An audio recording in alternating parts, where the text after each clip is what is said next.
Welcome to the 213th episode of the Reading and Writing Podcast. I'm your host, Jeff Rutherford. Stay tuned for my interview with Matthew McGevna, author of the debut novel, Little Beast. Stay tuned for the interview.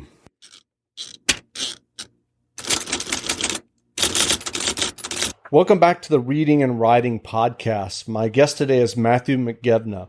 McGevna's debut novel, Little Beast, was recently published. Matthew, welcome to the podcast. Thank you. Thank you for having me. You're in Massachusetts, no? I am. Oh, yeah. I have cousins up in Massachusetts. Yes. They're in, I'm trying to remember the name of the town now, down in like the south of Boston. Yeah. Where the Wahlbergs are from. Yeah, I'm Yeah. west of Boston. Well, Right, cool. can I have you read the first 2 or 3 pages from your new novel, Little Beast? Absolutely. Yeah. This is, just the opening, just right from the opening in chapter 1, Little Beast. This is the town of Turnbull. In the month of July, in the sweltering town, the heat reminds its people of their limits. There are the day's demands and not much else. The smell of salt from the ocean to the south is faint in the hot air. The people wipe their brows, try to sit still when they can. Damp rags draped over the back of necks. The penny saver, usually left rotting off the edge of the mailbox until replaced by the next one, is taken out of its plastic sleeve. Its glossy pages make for handheld fans. Though hardly a square foot of paint exists not spotted with rust, the men go out to wash their cars anyway and spray their children with hoses as they run by screeching. They silently lament their move from the city where hydrants were made to be opened. In Turnbull, block parties are never spontaneous. They never evolve from a stream of water pouring from the spigot. Turnbull, a stretch of land on the south shore of Long Island that juts out into the Great South Bay like a sword thumb, has one road in, one road out. Turnbull Road runs north and south, an artery of potholes. On the shoulder, the workers huddle near the west side of the yellow truck to grab what little shade they can. Water from the lunch boxes is poured through their scalps rather than their lips as they watch the steam rise from the mound of blacktop and tacitly curse their lot. White tank tops greased with tar line up like dirty daisies along the runner of the truck. The road moves north and south while a narrow creek cuts the thumb in half by running east and west. And when the heavy rains come, the puddle where the Turnbull Road dips into a small valley is knee-deep. The barefoot children gather their towels and frolic in their temporary swimming holes. But the roadway has been dry all month.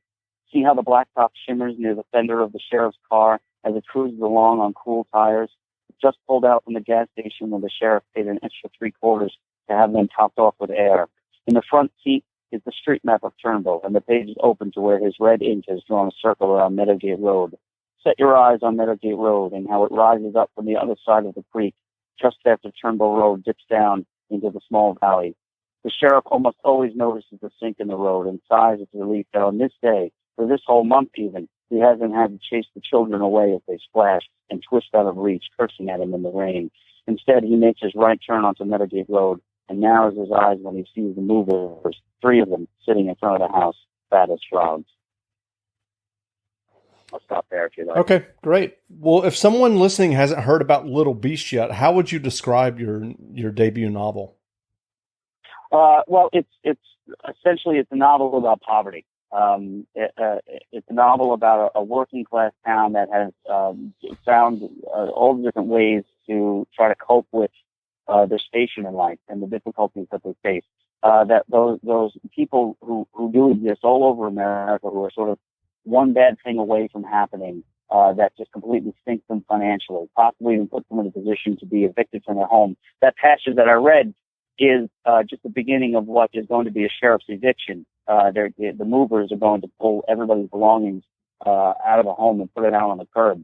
And I wanted to really, it's really based on my upbringing in a town that I grew up in, Long Island, which is, a lot of people don't realize that Long Island does have impoverished communities, and one of them is the town I grew up in, Naples Beach. And it's a beautiful community. It's a beachside community, but it also has historically just had some problems financially, and then of course issues with crime, addiction, things of that nature. And so Little Beast really kind of captures the essence of that neighborhood, and they're trying to cope with what eventually happens, which is the murder of a young boy by an older teenager. It was loosely based on a crime that really took place on Long Island, but in a little bit of a wealthier town, sort of the northwest of where I grew up. But I grew up hearing that story, and so that murder that takes place is really the central moment of the novel. But the novel, on a larger scale, sort of captures poverty, and how poverty can sort of deteriorate in the neighborhood and how people sort of deal with it. Sure. Well, you mentioned that real life murder that's kind of the backdrop of Little Beast, and that was the murder of a kid, John Pius. I'm curious, what was the process for you when you started working on the novel? Was there a specific point in time where you kind of made the decision to use that real life crime and your personal experience of hearing about that crime growing up as an inspiration for Little Beast? Yeah, absolutely. I started writing this novel when shortly after the death of my father. It just sort of poured out of me. I think I was trying to sort of come to grips with my own understanding of my relationship with my father, which was a difficult one, and just sort of started to sit down at the typewriter and started out just by retracing some of my earliest impressions and my earliest memories. I had some advantages, and I had some things that it was not all entirely bad. We grew up very poor. I was on free and reduced lunch program, as many of my classmates were. My father was an alcoholic, so he was always out of work. We were relying on my mother's salary as a school bus driver, which was not much. So there was never any money in the house, but fortunately, just back in the early 70s, when they first purchased their home, my parents, they purchased it up against a creek with a fair amount of woods in the backyard. So my earliest impressions as a child, when I started thinking about it, was building forts and playing in the creek. And then I just started to dive a little bit deeper, just pulling out images of things that I remember, at my youngest age, some of the encounters that I had with my father, some of the memories I had of my father. And then this crime sort of jumped into my head as I was thinking about it. I said, I do remember, I used to walk to the deli, around the corner from my house, but I would always stop when I would see a group of teenagers, and ahead of the road, and I would try to find some other way around. I would take a side street or go through the woods or whatnot, because I was really, impressed with this memory that my mother had told me, this crime my mother had told me about. In fact, as a young boy, I had always imagined that the crime took place in my hometown. I didn't realize until years later, when I was researching that it took place in a town called Smithtown. But sort of really impressed, and many of my classmates or neighborhood friends were also aware of this crime that took place. Had a really profound impression on me. They essentially, what happened was, these older teenagers ganged up on a 13-year-old boy, John Pius, and murdered him ultimately by stuffing rocks down his throat. They were afraid he was going to turn them into the police for having stolen a bike frame. At least that's the common, that's what the courts bore out and what the news reports were about it, that this crime took place. That was the motivation for it. But in either event, I was sort of horrified by the idea that you could sort of get ganged on. And growing up in my town, it wasn't entirely uncommon to sort of get surrounded by teenagers who would find sorts of mean ways in order to sort of rig you and push you around. One of the things that I had in my creek growing up was a swing. They used to go across the river, and I remember one time a group of teenagers came down the creek, came from further downriver, as they came up to the woods, and they saw us playing on the swing. My friend Danny happened to be on it at the time, and they took him, they made him stay on the swing, and they started spinning the swing around, spinning it around until he almost puked. And they just got the biggest, thrill out of doing this. So it wasn't entirely beyond possibility that something like that could have happened in my town. And so I grew up sort of very, very skittish and hesitant to engage teenagers. That was a very, very large impression on me, and I thought this would be a great anchor and a way into writing about poverty and the ways in which kids who don't have a lot of opportunities, kids who don't have a lot of places to go or things to do, will find ways to entertain themselves, and those ways are not always the most constructive. You understand? Mm-hmm. What are the idle hands of the devil's work? Is that how the phrase goes? Yeah, I think so. So I wonder, given the notoriety of the John Pius murder and the trial that you mentioned, have you gotten any specific feedback yet about your novel Little Beast from people who grew up on Long Island and remember that crime? Yeah, well, every time I read from this this novel, and I don't actually even mention John Pius's name during my readings. I just say it was a young boy who was murdered by older teenagers. The method in which he was murdered was very unique. It's by having rocks stuck down his throat. And the moment I mention that methodology, I want to say more than half of the people in the audience sort of shake their heads and, gasp and remember and talk to one another. They get these little whispering during the reading. They say, I remember that. I remember where I was. I remember where they were, when they first heard about it. Some of them were much more engrossed in the crime than others, but just about everybody on the island who lived here or grew up around here, even in the early 80s when the trial took place, can cast their mind back to that crime. It was a pretty notorious one as crimes go on Long Island. I would say maybe the Balafico attempted murder by Amy Fisher was maybe another notorious one.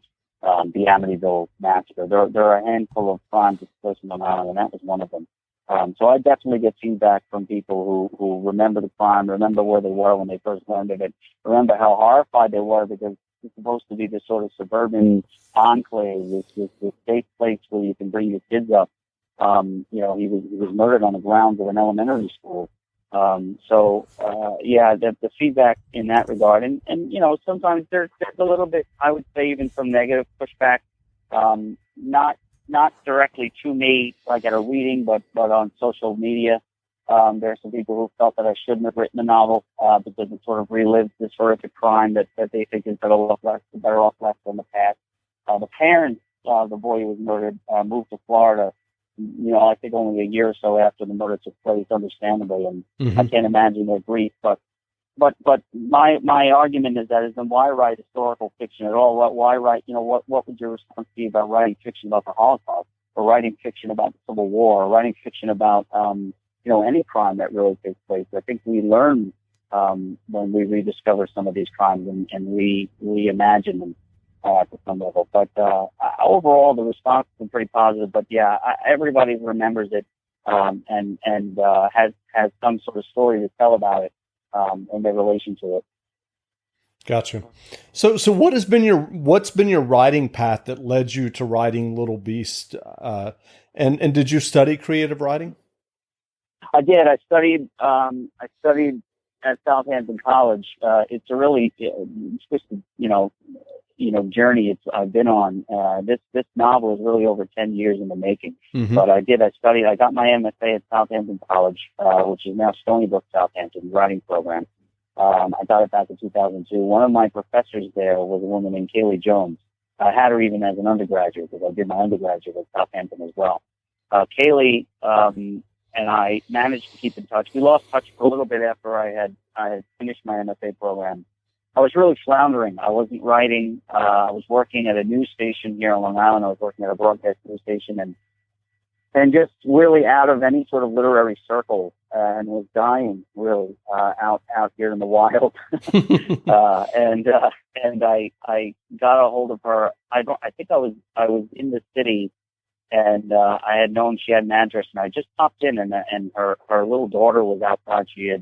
And was telling me all about Harry Potter and whatnot. The book had just come out, and so I reconnected with her. I left a message with Kaylee and said, please be in touch with me. And she got back in touch with me, and I ended up entering her little private writing workshop program that she ran out of her apartment. She invited me back in. And so when I went back in there, I had what was really the early draft of Little Beast, which was initially a 500-page novel. As I said, it just sort of poured out of me. And it covered the span of 10 years. The crime takes place, and then the second half of the novel, which you don't see in Little Beast, was 10 years later. The two surviving victims of this attack, are now 18 years old and getting ready to graduate high school. So it really encompassed everything, kitchen sink, everything that went on in my life, and it went through a lot of revisions for Kaylee, but she really believed in the project and really fell in love with it. I had one agent on the hook who ultimately passed. Then I finally got another agent. The novel in it and the length that it was at, I shopped it to Johnny Temple at Akashic Books in Brooklyn. He liked it, but ultimately passed on it because he thought that the length was just it just went on. It was just too large of a novel and had lost some of the tension. So I got very frustrated. I put the book away for another year. And then finally reconnected with Kaylee again, and Kaylee said, let's work on editing. Let's keep paring it down. Let's keep tweaking it, putting things down. And then finally, she said, well, what if we just treat the first half of what happened, the crime and the immediate aftermath? And once I was able to sort of emotionally wrap myself around the idea of letting go of 200 plus pages of writing, it really turned out to be a better book. And the whole process, from its inception all the way to now, took all of about 10 years, but I finally got an agent. Agent passed it around to major houses, and ultimately Kaylee Jones contacted me again and said, I've got an imprint with Akashic Books, who I had initially shot the novel to. She said they just greenlighted my imprint, and I really want your novel to be one of the first one of the first novels I put out as the imprint. So all of a sudden there I was back to square one. So my MFA program, honestly, and my MFA experience was directly tied to having my debut out today, because it was done, I was really championed by Kaylee. That's great. Well, yeah. What writing advice would you offer for listeners who may be working on their own novels or short stories? Well, I think it depends upon the process, but I would say avoid being preachy. The problem is my process when I write books is that a lot of times I try to capture a basic idea. I start out with an idea. Like right now, I'm sort of engrossed in class distinctions in America. I want to tell the story of my hometown, the story of working class, disenfranchised people.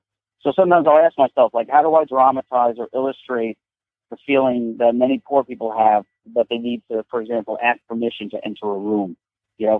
Sometimes I feeling like you're entitled to certain dignities is, I think, a luxury sometimes in working class towns or in towns where I grew up. I'm pretty sure it was the case with the town that I grew up in. For example, I wrote a story called Beautiful Swimmer, where a kid and his father, they go crabbing.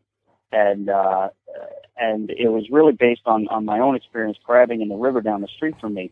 A poor kid and his father go crabbing in the story. A wealthier gang of kids come along and tell them to get off their river.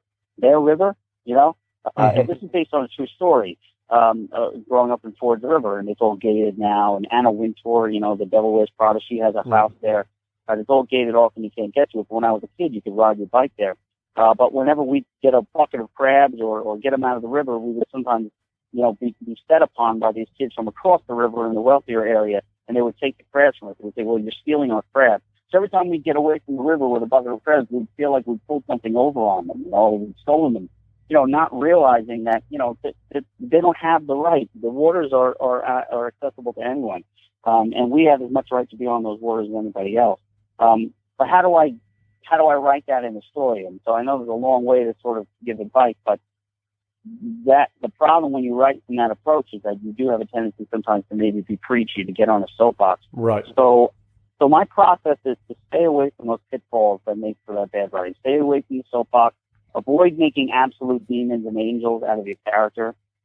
Stick to the action of the story and just present it and let it happen. I gotta say, it's worked wonderfully because nobody wants to read my stories. But it's, the Beautiful Swimmer, that story I wrote about the crabs got rejected by the New Yorker, and they completely missed the point. They thought it was about a poor kid getting his revenge against rich kids, and it wasn't about that. It was about that sort of psychological messaging that you get when they're poor, that you don't belong somewhere.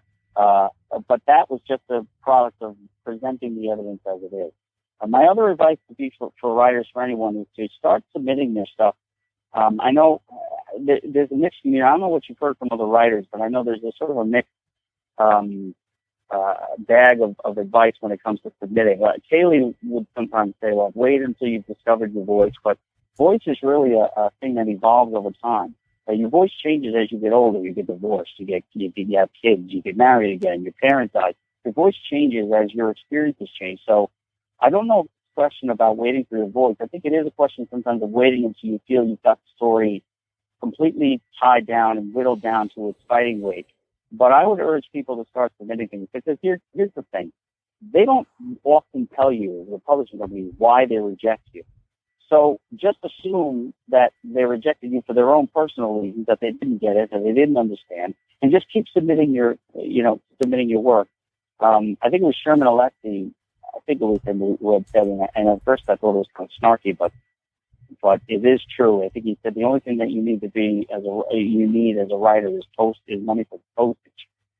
But it's kind of true that, send the work out, set the rejections aside, just keep plugging away, because Jules Pfeiffer also told me, they're gonna, their rejection just comes with the territory. You just have to keep giving them opportunities not to be schmucks, right? And to realize that your work is worthy and your voice worthy of being out there. So those 2 words of advice, I think, is just stick to the physical action of what happens in your stories, and persevere in the face of rejection. Just keep sending things out and assume they just haven't discovered your genius yet. Great. Well, are there writers or books that have inspired you along the way that you would recommend? Yeah, contemporary or more classic? Either or. Yeah, I really love the Russian writers, and very influenced by them. One of the themes in the novel actually was I was reading Tolstoy in the bathroom, and it was actually a nonfiction introduction that he had written to some other work, and it was a little scene that he remembered from his childhood, and I literally ran out of the bathroom and said I remembered something in my own childhood that very closely was related to that, and it became a scene in the novel. It became a memory, a flashback that the murderer has towards the end of the novel. The novel is directly influenced by those Russian writers, Dostoevsky, Tolstoy. I really love Varlam Shalamov, and I'm working on my next project is something that I'm working on that is very influenced by Shalamov. A lot of people don't know who Shalamov is. He was a writer who survived the camps. Most people attribute that to, I think Solzhenitsyn is the only one who wrote about the camps, but Shalamov wrote this wonderful collection of stories called Kolyma Tales, and I would urge anyone to go out and write, particularly younger writers or writers who are still sort of learning the process, to just talk about a person who's writing about something absolutely horrific, but he does it in such a sort of straightforward, clinical way, without any judgment, even judgment upon the guards who he had to deal with for 13 years, I believe he was in the camps. And just that sort of clinical way he describes what happened, it's chilling and it's cold and it's sad and it's beautiful all at the same time. Varlam Shalamov, Kolyma Tales, had to be smuggled out of Russia, and I think were first appeared in French and then eventually were translated into English. Really beautiful writer, but very, very matter of fact. Here's what this prisoner did, but I mean, he's telling stories about prisoners breaking in and eating a pig raw because they're starving. And the joy on his face, having a belly full of raw pig just before the guards execute him. It's just, you can't, you learn how to write by reading someone like Varlam Shalamov. I really like contemporary writers that I really like to read. Nathan Englander, I think, is great. Anthony Mara is another one. He wrote a debut novel last year called A Constellation of Vital Phenomena. It's about Chechnya. It's a beautiful, he's a wonderful writer. I like to read writers, Junot Diaz. I like to read, writers who send me to the typewriter. Do you understand? Mm-hmm. Like writers who you read and you're just like, I have to stop whatever this reality show is that I'm watching and go write. Yeah. You read a page or two and you say, let me close the book right now because I'm completely inspired. And those are the writers that really inspire me. The Russian writers. I like some of the romantic era writers, and contemporary, really, Nathan Englander. I like Louise Erdrich. I like Anthony Mara, as I stated. Trying to think. Alice Munro is very good as well. I really like her work, her short stories. William Trevor, the Irish writer, is brilliant. Those are the writers who really speak to me. Great. Well, again, we've been speaking with Matthew McGevna, author of Little Beasts. So go grab a copy of Little Beasts today. And Matthew, thanks for doing this interview. Thank you. Thank you for having me. I appreciate it.